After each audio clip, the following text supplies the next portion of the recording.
আল্লাহর কাছে ক্ষমা চাও, দুনিয়াটা কিছুই না রে যুবক। ওই কবরে যাওয়ার পরে গুনাহগারের কবরের দুই পার্শ্বের মাটির চাপ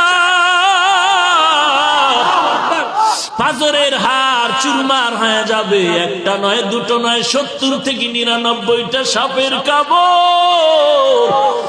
কবরের ভিতরে জাহান্নামের আগুন। এরে বান্দা, এখনো কি আল্লাহর রাস্তায় ফিরে আসবি না? আল্লাহ দেখায় দেয় দুনিয়ার বিল্ডিং এর আগুনে কত যুবকের লাশ, আর চিৎকারের আওয়াজ, বাঁচাও বাঁচাও।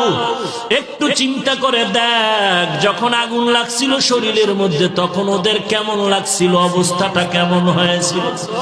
ওরা যখন আগুনের মধ্যে সবাই জানালা দিয়া হাত দিয়া কয়, কে আছো, আমাদের বাঁচাও।